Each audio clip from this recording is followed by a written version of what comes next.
Some of them are here.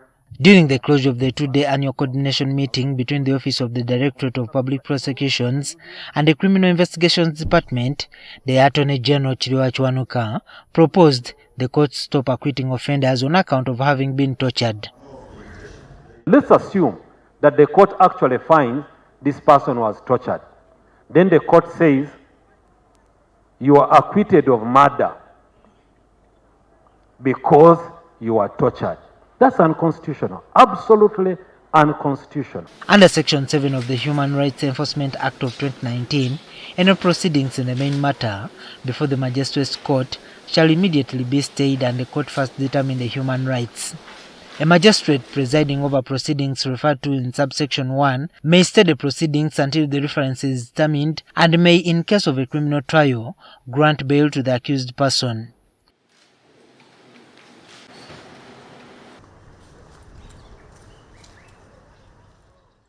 Human rights activists and lawyers in the country say that the Prevention and Prohibition of Torture Act, enacted in 2012, and Human Rights Enforcement Act 2019 are key reference points as allegations of torture continue to manifest in different ways.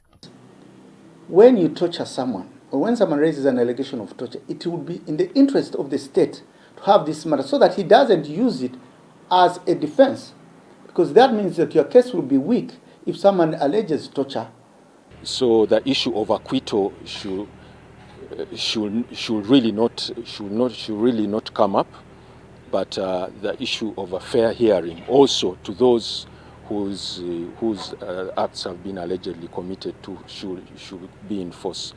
So in security agencies, that if you torture someone in custody or during arrest or during pre-trial detention, you have a negative consequence of spoiling your case, that this person might go away scot-free. So the deterrent message was precisely that.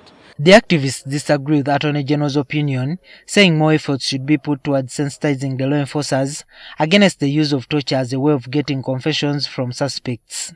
We always advocate for more resources to the state, so that to the security agencies, to the investigative agencies, so that they do not have the officers resorting to torture to make. You are better off having it there and ensuring that law enforcers treat this issue of respecting freedom from torture as a fundamental right.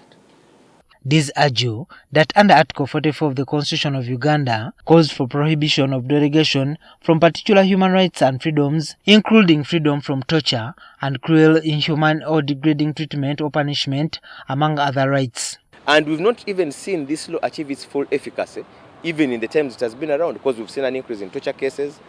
So what if you remove even that preventive and deterrent provision, which was meant to be to deter? It would send a signal that you have a license to torture for as long as this person can go and seek recourse in civil courts. Now, what is yet to be seen as to whether government will go on to develop amendments in the laws, including the Human Rights Enforcement Act 2019, Prevention and Prohibition of Torture Act 2012. However, the activists say this may also require government to amend Article 44 of the Constitution, which calls for protection of the freedoms of Ugandans, including against torture, before the Attorney General's call can come to fruition. Juma Kidia, NTV.